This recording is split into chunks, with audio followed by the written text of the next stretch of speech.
midnight screams. The first thing I remember is the taste of salt water and blood. I awoke to the sensation of one flowing in through my helplessly ajar mouth, while the other escaped from the fresh lacerations along my throbbing tongue. As the water entered my chest, I felt my lungs begin to burn, and I quickly forgot all about the bloody ache in my mouth.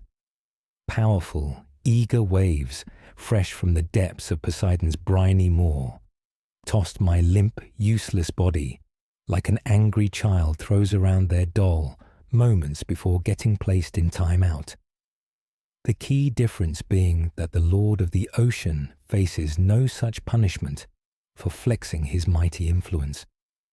My arms and legs flailed wildly as my body tumbled through the water, no longer bound to any whim of my own, but to the suggestion of Poseidon's earth-shaking tantrum. If my brain could have properly functioned in all of that chaos, I would have thought he meant to play with me until the end of time. Evidently, though, he grew bored of our game, something I learned in the form of crashing pain, as my back slammed against a hard sandy shore.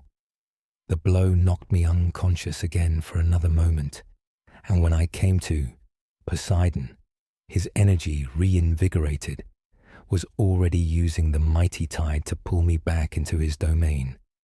In an act of blasphemous defiance, I quickly flipped myself onto my knees, hacking up seawater as I did, and crawled with all of my strength up that length of sand.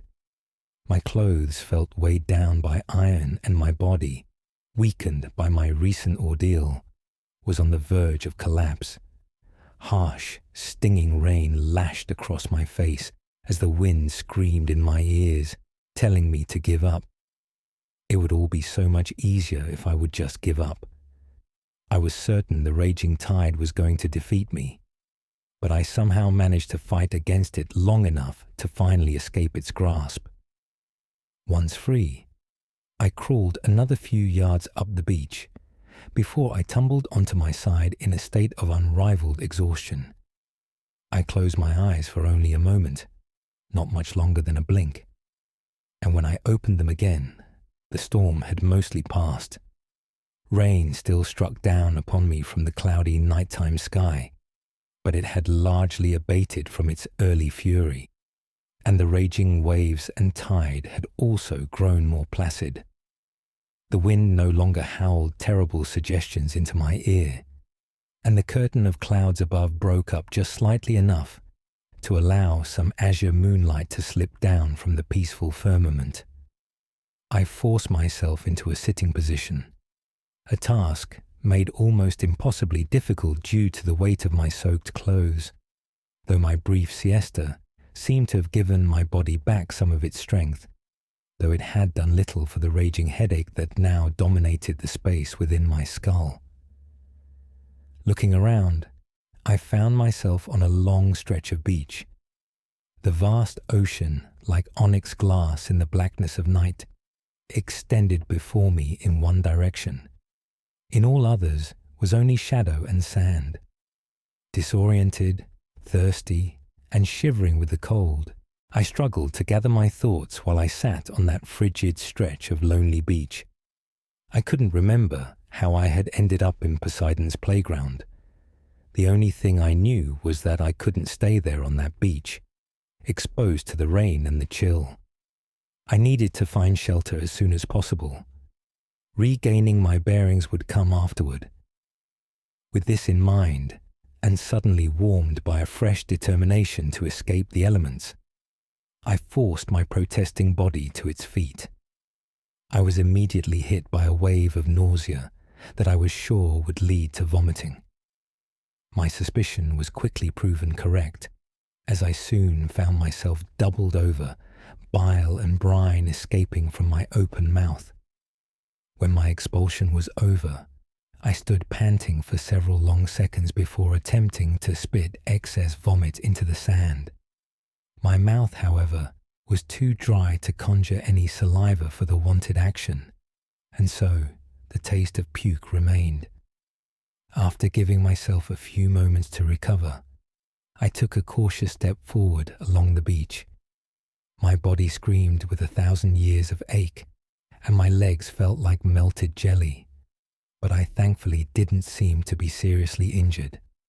I was lucky, much more lucky than I even realized at the time.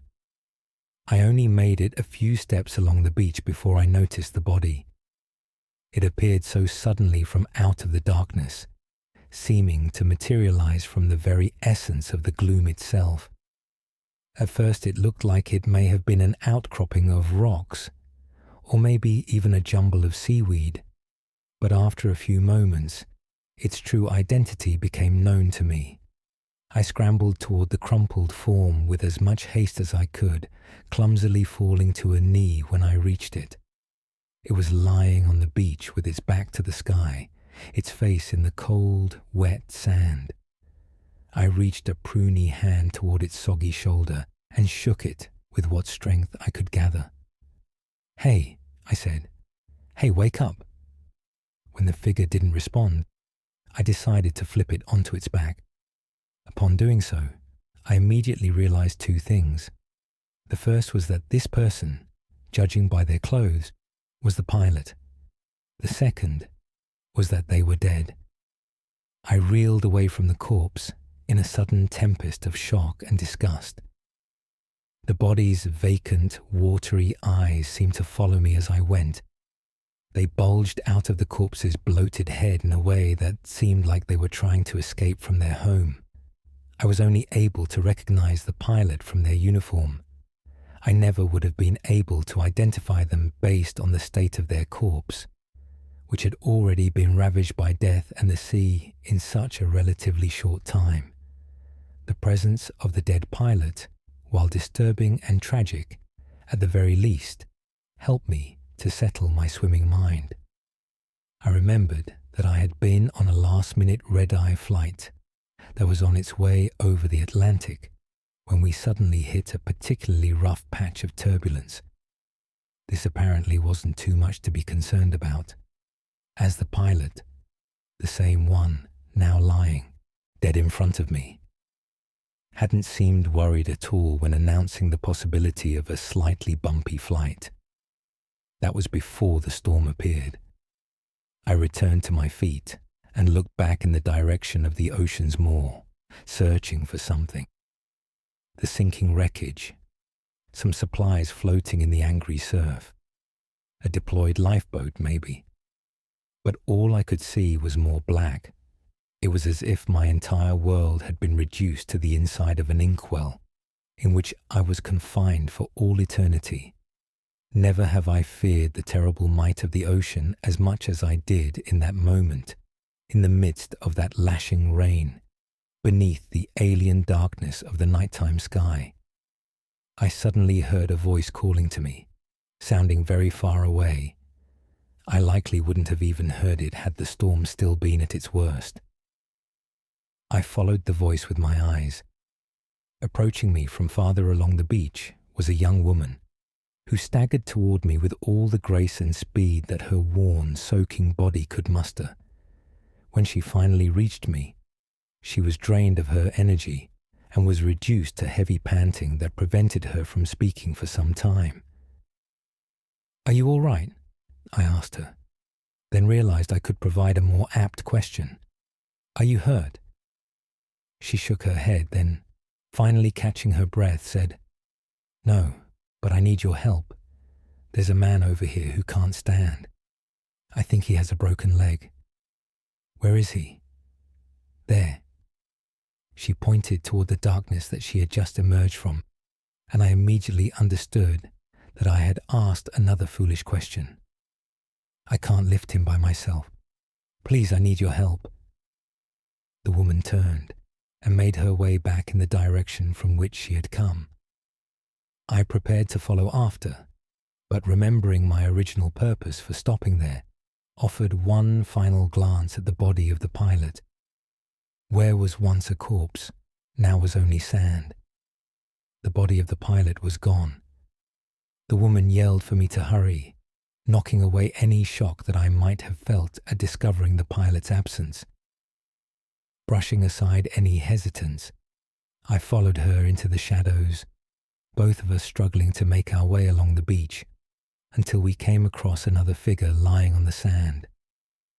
For a moment I thought back to the dead pilot, but the pit this memory formed in my stomach was immediately dispelled when this new figure began to move. He groaned in his agony as he turned to look at me, his face awash with the anguish of his apparent injury.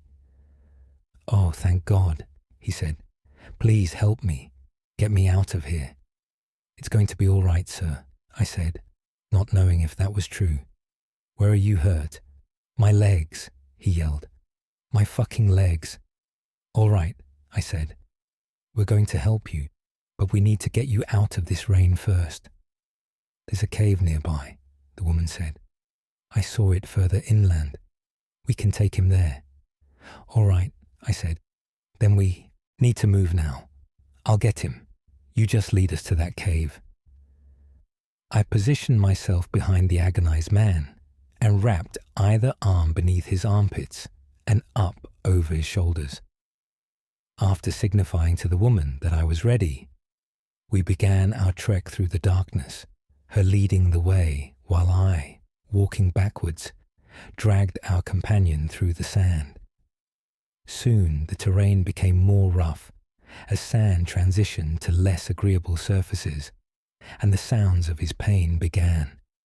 He groaned and yelled as I dragged his ruinous body across stones and branches and sharp thorns. Our trek seemed to go on for hours, during which my own heavy, exhausted body begged for me to abandon my charge and leave the man to his fate. I barely remember reaching the cave, which seemed to spring up out of the gloom like a waiting tombstone. Once inside, I placed the injured man against one of the cool earthen walls. The relief of losing my burden overwhelmed me so greatly that I too collapsed to the cave floor, my strength completely lost. I intended to only lie there for a brief moment, while I recovered some of my energy, but soon the exhaustion that had overtaken me grew far too powerful, and I once again fell unconscious, my mind as dark as the surrounding cave. I awoke to the sound and heat of a crackling fire. I enjoyed its warmth, though inside I possessed a chill that seemingly no flame could ever chase away. When I opened my eyes, I saw the orange glow of the blaze, which rested just beyond the mouth of the cave. Sitting in front of the fire were two silhouettes. Behind them was nighttime darkness. I could see twinkling white stars beyond the figures' heads, indicating that the storm had finally ceased, but not much else. Sitting up required the immense task of ignoring my screaming head. I looked around, taking in my surroundings, while I waited for my mind to stop dancing. The chamber of the cave I was in, while appearing to be fairly small, extended beyond where the light of the fire could reach. I didn't yet know how far it went, or what passages were hidden deep within the shadows, but the distant sound of dripping water told me that there was considerably more to the cavern than what I could see. I forced myself to my feet, rising as high as I was able. The low roof of the cave forced me to crouch to about half of my full height, and shuffled my way toward the two figures in front of the fire. As I approached, I noticed the injured man lying near the blaze. He appeared to be unconscious, and in the flickering firelight I could see the gentle rise and fall of his chest. He had been stripped to his underwear, and I caught a glimpse of the pair of horrible bruises that covered either of his legs in huge blotches, looking like tattoos of raging hellfire. One of the silhouettes noticed me and turned in my direction. I recognized the look of the young woman, her face dancing in the shadows produced by the blaze. She offered me a concerned smile. "You're awake," she said. "How are you feeling?" "Everything hurts," I said, "but I'm all right." I looked at the unconscious man. How is he? Broken legs. It was the other figure who talked. He was a burly-looking man with a bushy, thick beard of grey that matched the grizzle in his voice. The stranger kept his gaze on the fire as he spoke. Both of them. Seems all right enough, though. Bones didn't break skin, and no bleeding far as I could see. I failed to suppress a frown. Can't we do anything for him? Set his bones or something? You a doctor? The stranger looked at me now. His eyes were as frigid as the fire was warm. Ever set a bone before? No, I said sheepishly, answering both questions at once. Setting bones without knowing what you're doing is dangerous, he said. Could even be deadly. He gestured to the young woman with his chin. You can ask the nurse all about that. I looked at her. You're a nurse. Nursing student, she corrected kindly. Only just finished my first semester. He needs more help than I'm able to provide him. Then we need to get him out of here, I said. You a good swimmer? The stranger asked. I nodded. I'm good enough. He grunted in some strange affirmation. Good enough to swim across the Atlantic with him on your back, because that's the only way you're getting him off of this island. How sure are you that this is even an island? The nursing student asked. Sure enough, he said. Not much else out where we went down, but I suppose we can find out for certain in the morning. I'll look around this place come daylight, try to get an idea of what we're working with here. I looked at the man with the broken legs. Hopefully he even lasts that long. He will, the stranger said. His attention was back on the fire now. Injuries don't seem life-threatening right now. Should be all right so long as we get rescued soon enough. But who knows how long that could take? The nursing student asked. Don't know, he said. We'll just have to wait and see. His words were less than reassuring, but they proved to be the last we would get from him that night. The stranger stared at the blaze in silence for a short while longer, then lay down in the brush and dirt near where he sat and seemingly fell asleep, his breaths soon coming in a series of calm, relaxed snores. The nursing student and I stayed up for a while longer. The conversation between us was brief, with long gaps between words. We exchanged names, although I don't think I ever actually registered hers, and a few other details about ourselves. But besides these few short episodes, we mostly allowed the crackling fire and the distant crashing waves to do the talking. Eventually, our conversation turned to the stranger. Where did he come from? I asked. My voice dropped to a low whisper. I don't know, she said. The storm came to a stop not long after you passed out, and then he kind of just showed up. Didn't even introduce himself. He helped me build the fire and brought our injured friend closer to it, where we looked him over and assessed his injuries. Strange, I said. Where was he during the storm? He hasn't told me. In fact, he hasn't said anything about himself at all. And that's really had me thinking. What do you mean? I asked. I mean, do you even remember seeing him when we boarded our plane? No, I admitted. But I don't remember seeing you or the injured guy either. I paused. Why? Do you think he wasn't on our plane or something? How could he possibly be here with us then? I don't know, she said again. I just get the sense that he doesn't belong. It's hard to explain, but I just feel a very uncomfortable energy from him.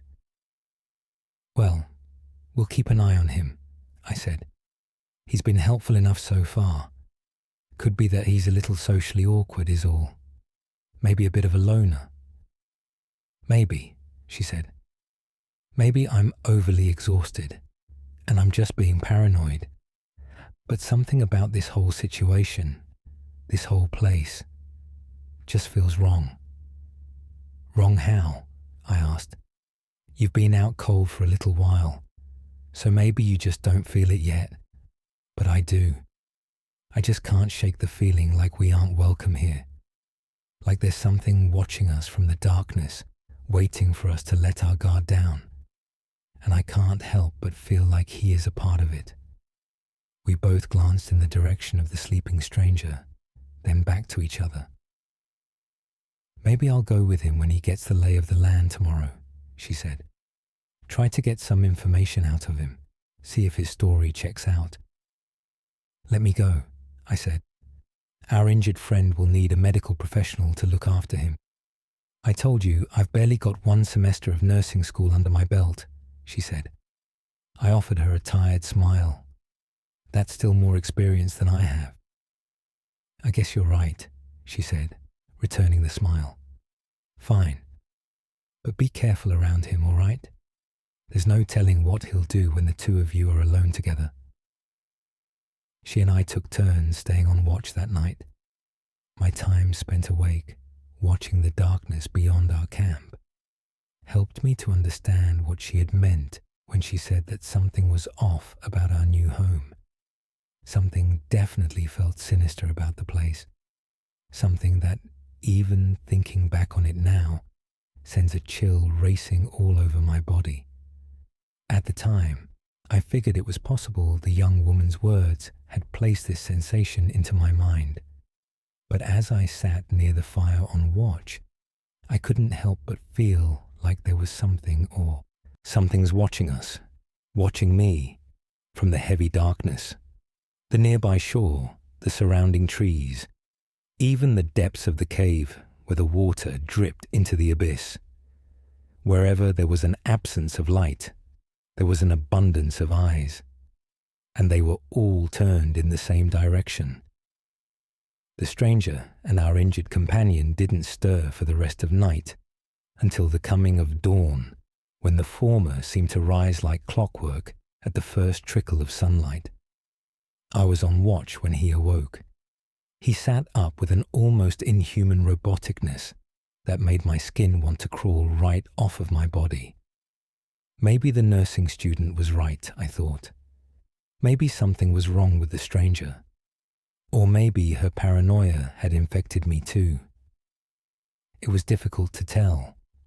The young woman and the injured man awoke shortly after, but the latter was in a state of such pain and agony that he was practically incoherent and drifted between states of consciousness the way parts from our plane surely drifted along the surface of the nearby ocean. The stranger didn't speak for nearly an hour after waking.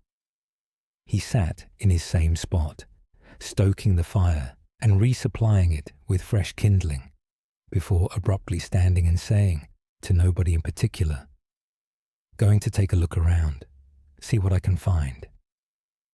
"I'll come with you," I said, perhaps too quickly. He offered me an apathetic look. Would be able to move more quickly on my own. "You're also more likely to hurt yourself and not have anybody to come help you," the nursing student said. She knelt next to the semi-conscious injured man and felt his forehead. I could tell by her grimace that he was likely running concerningly warm, despite what his intermittent shivers would have suggested. The stranger thought about this for a moment. "All right, but keep up."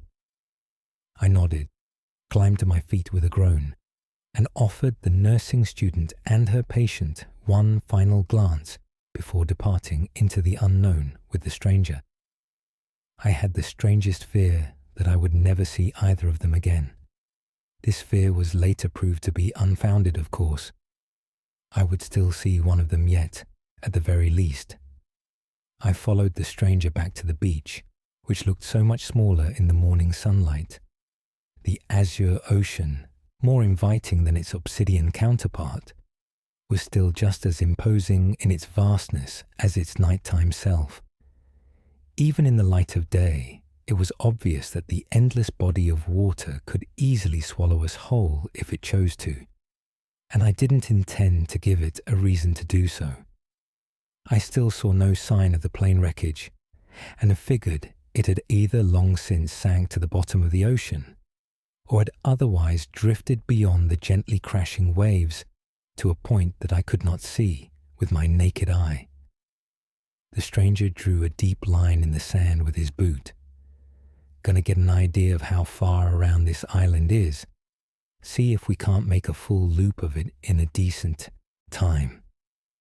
He started walking, not waiting for me, and I hustled to square up next to him. Each step through the heavy sand felt like trudging through a dense pool of water to my aching body, but the stranger hardly seemed to notice the extra effort. After that, we'd best head inland and look for a water source. That's most important of all. His words made me realize just how thirsty I was. The creeping pain of dehydration hurt more than any pangs of hunger that I felt. My head pounded with the absence of water. My pulpy, scabbed tongue screamed for mercy. "How long do you think we'll be here?" "Could be days," he said bluntly. "Could be years." Years. The word felt impossible on my swollen tongue. He nodded without looking at me. Not every missing flight gets found. I heard about a flight filled with college students that went down over this very stretch of the Atlantic a number of years ago. They eventually had to give up the search, probably much more quickly than you'd like to know. I frowned at the thought, but said nothing. When the stranger realized he wouldn't be getting a response, he went on. "If we're going to be here for a while, then we're going to have to trust each other. That means no scheming behind each other's backs." These words brought me to a sudden halt. He did the same, and our eyes finally met. To my surprise, there was no anger in the stranger's gaze. In fact, there didn't appear to be much of anything there at all. "I'm good at looking like I'm asleep, ain't I?" I waited a while to respond, not sure what to say. The words I finally chose felt weak, pathetic. "I'm sorry." He nodded and began walking again. I followed his lead. "For what it's worth, I do remember seeing you on that flight yesterday. Can't say the same for the other two. Doesn't mean they weren't there, but again, for what it's worth." "Are you saying you think they weren't on the flight?" "What I mean is that we probably have more to worry about than just getting food and water here," he said. "I'll give that girl credit. She was right about this place. Something is wrong here. I didn't sleep a wink last night, despite what you may have thought. I was too busy keeping my ears open, too busy listening to all the strange sounds in the darkness, many of which you may have even missed. I felt that presence, felt its eyes on me. There was something out there beyond the light of our fire, and it was watching us. Make no mistake about it." "An animal?" I asked. He shook his head. We didn't speak much after that. We completed our loop in less than 30 minutes and confirmed that we were, in fact, on an island. Besides a brief few yards where we had to walk along the thicket, the beach remained uninterrupted, allowing for a straightforward journey along our circle. When we reached his line in the sand, the stranger stopped and looked at me. "Well, that settles that. Next, we need to look for something to drink. A stream, some coconuts, anything." "I heard some dripping water coming from somewhere in the cave," I said.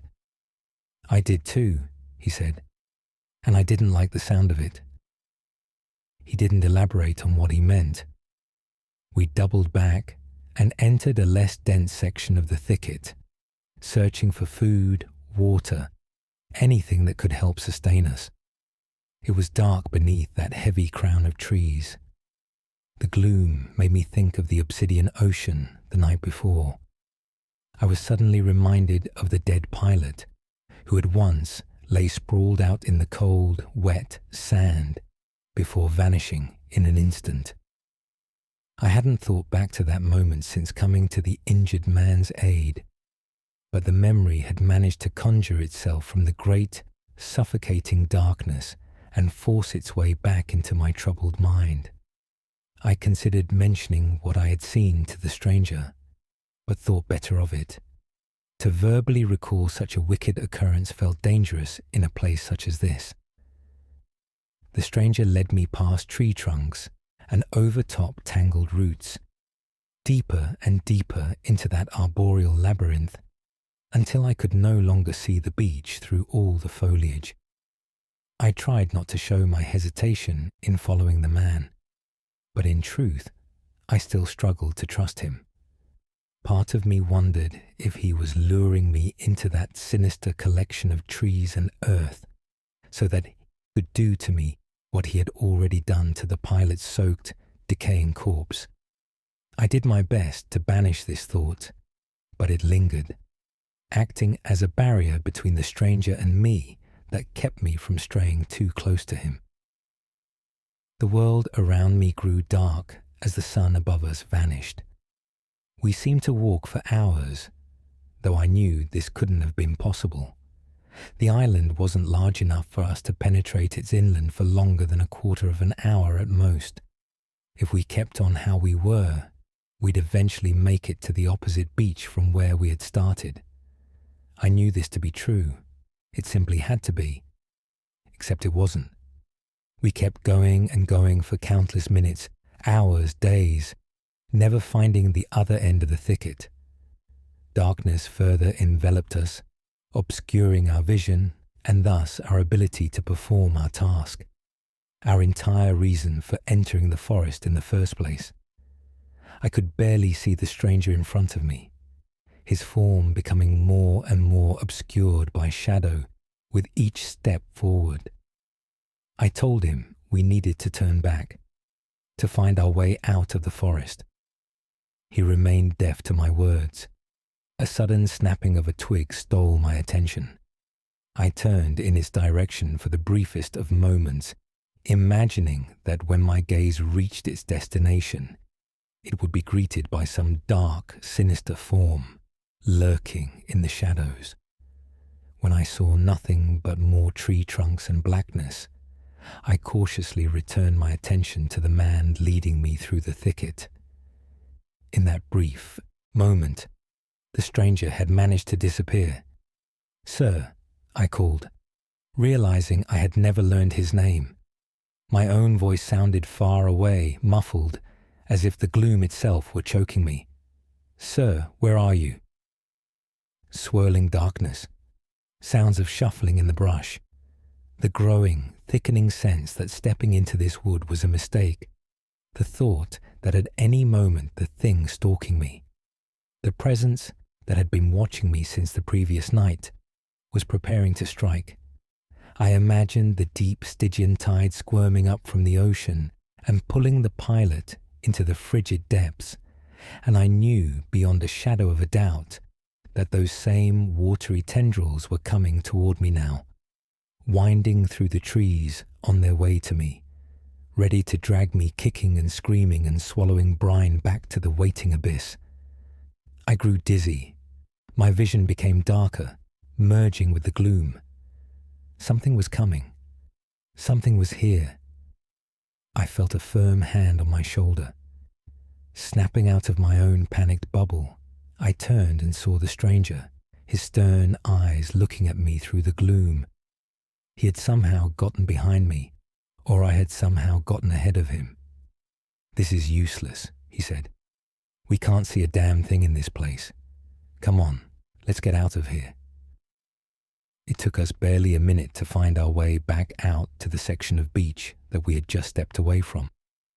Coming out into the sunshine, catching my breath and taking in that crisp ocean air, I thought that the worst of my ordeal was over.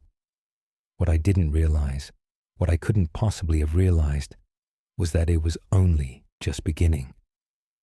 I wanted to ask the stranger if he'd experienced the same overwhelming sensation that I had while in the forest, but I was afraid of his answer. As it turned out, I wouldn't have to be the one to broach the subject. We'd only walked a handful of steps before the stranger stopped us in our tracks and looked at me. I felt it too. I frowned at him. Felt what? That presence, he said. There, among the trees. It was the same presence that watched us all through the night.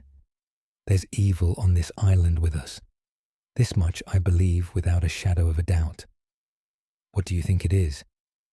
I haven't a clue, he said, and I'm not sure I want to know. The camp was deserted, the fire in shambles.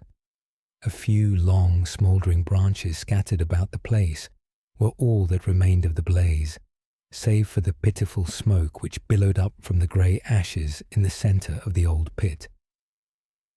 The nursing student was gone, and even more strangely, so was the injured man. I called out for our lost companions, but received no response. What happened here? I said. Where could they have gone? The stranger, who stood closer to the mouth of the cave, looked deep into the darkness of the cavern. I stepped closer and followed his gaze. Though the black curtain beyond the mouth was impenetrable by human eyes, my ears caught the sound of a distant, familiar voice, one screaming in agony over his broken legs. How'd he get in there? I asked. How else does a man with 2 broken legs get anywhere? He said. He certainly didn't move there himself. You mean it took him there? I said. He nodded. And I think it'll take us too, if we let it. I looked into the darkness of the cave, then back to my companion. We have to go help him. Nothing we can do for him now, the stranger said. That thing wants you to go after him, so it can get you alone too. Then you'll end up just like him. I listened to the injured man's cries of agony continuing to echo from somewhere deep within the cave. But we can't just leave him in there. We can, the stranger said. Hell, I doubt if that's even his real voice. He picked up one of the smouldering branches. That poor fella is likely already gone by now. What are you going to do with that? Only thing I can do now, he said. Gonna burn this whole place to the ground and pray that the fire is enough to purge the evil that rots here. Or at the very least, keeps it contained to that cave. I looked at him, then once again turned my eyes back at the wailing cave. After another moment, I picked up one of the smouldering branches and turned toward the cavern's waiting lips. I have to go after him. You'll die, the stranger said plainly. Die or worse, but I won't stop you. These were the last words I ever heard from him. Without looking back, I blew on my smouldering branch in order to reignite some of its flame, ducked into the shallow mouth of the cave, and allowed the darkness to take me. My makeshift torch did little to light the way ahead, and so I was forced to use the injured man's agonized cries to guide me through the squirming, smothering darkness. I thought about the presence. How long had it been on this island? Centuries, eternities. Since time immemorial, just waiting for poor castaways like us to arrive on its demonic shores. I couldn't ever know, nor was I sure I even wanted to. I understood that the stranger was right about this most likely being a trap. I was almost certainly shuffling toward my own death, but I couldn't bring myself to turn back around. I had to know for sure whether the injured man was down there. If I abandoned him without knowing the truth, it would have haunted me for the rest of my life. As long or as short as that was meant to be. The injured man's voice came from everywhere and nowhere. Sometimes it seemed to suddenly grow louder, then just as quickly fade away. Soon it disappeared entirely, replaced by the sound of dripping water, which was itself replaced by the sound of a small flowing stream. By now I was certain that the injured man wasn't actually down there, but I couldn't turn back. The presence was guiding me forward. The only reason it allowed me to continue on was because I was choosing to bend to its whim. To defy it would surely only bring about my premature doom. I saw the stream of water, which looked to flow from out of a nearby wall, only to quickly disappear beyond my torch's glow, back into the waiting gloom. A silhouette crouched there, greedily drinking from the stream. As I drew within arm's length of the running water, I realized that the silhouette had become, or it always was, my own shadow, doing what I so desperately wished I could do. I suddenly forgot all about the injured man and his agonized cries. I forgot about wanting to leave that cave, about wanting to go home. All I could focus on was the insatiable desire to quench my thirst.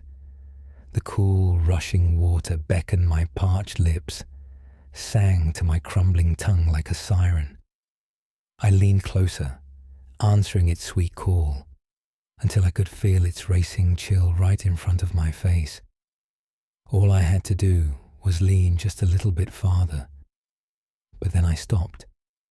Something inside of me, something small but mighty, told me that I couldn't drink that water. It told me that I needed to get as far away from that stream as I possibly could. Heeding this inner voice, I sat up, pulling my face away from the stream with great, almost insurmountable difficulty, only to have it shoved back down, directly into the rushing deluge. The torch fell from my grip as my face slammed into the earthen surface beneath the waiting water. I heard the nursing student's whispering voice in my ear, telling me to open my mouth, to suckle from the vitality of the stream.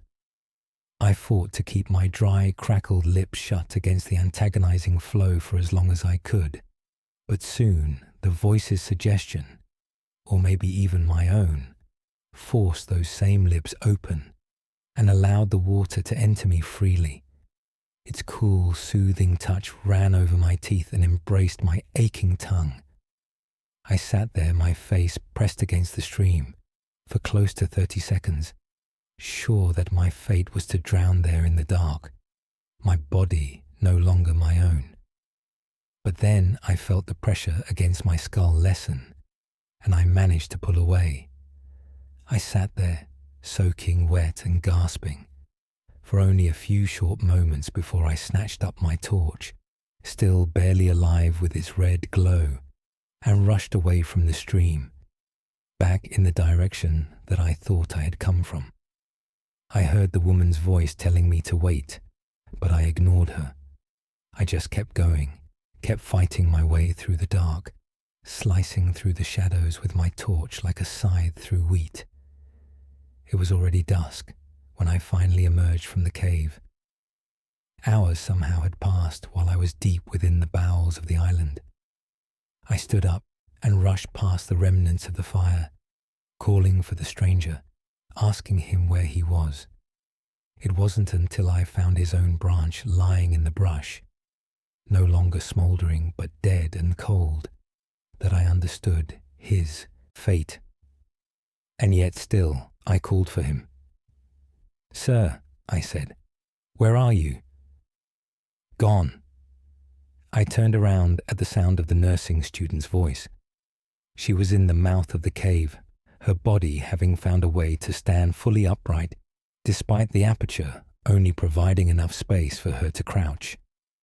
When she saw that I saw her, she smiled kindly at me. Or perhaps he was never there to begin with. I stared at her for several long seconds. I had so many burning questions that I wanted to ask her, but no voice with which to ask them. And so I remembered some of the stranger's final words and did the only thing I thought I could. I threw my torch into the nearby brush, and I watched the fresh blaze grow. I looked back at the nursing student.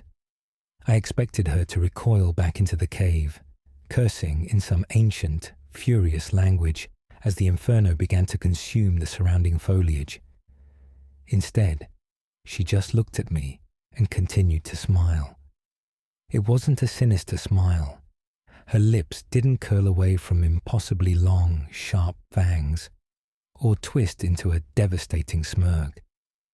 It was the subtle, close-lipped smile that you offer a stranger who you lock eyes with while you both wait for your drink at a coffee shop. At the time, I didn't understand what she had to smile about, but I do now. She was smiling because she had won. The island was swallowed by the flame. Its bright blaze attracted the attention of a nearby fishing barge, which made its way to the unintended beacon, thus coming to my rescue. I stood on the ship watching the island disappear behind us, its all-consuming inferno visible for hours before finally falling out of sight. The authorities found no sign of anybody else surviving that plane crash. As far as they understood it, I was the only person to make it to that island alive. An act of God, they said. I might have called it something else. With great difficulty, I returned to my normal life, and in the coming weeks, I thought that everything had gone back to how it was supposed to be. I thought I was free from whatever it was that tormented me on that island. I thought it was gone forever. But I was wrong. I started feeling that presence, that evil, rising up inside of me just a few days ago. It whispers in my ear while I try to sleep, torments me in my dreams. I had thought I'd escaped its terrible grasp, but I realize now that it had purposely let me go. It had let me go because it knew I was taking it with me. I can't help but think it would have been better if I had died in that plane crash. Had I simply perished like all the others, the presence would still be trapped on that island. It haunts me even now, as I struggle to write these final words. I feel it slithering down my throat and coiling in my stomach like some otherworldly parasite, or like a cold, flowing stream of water. Thanks to me, the presence from the island has escaped from its eternal prison. It's inside of me now, and I don't think it intends to stay there for long.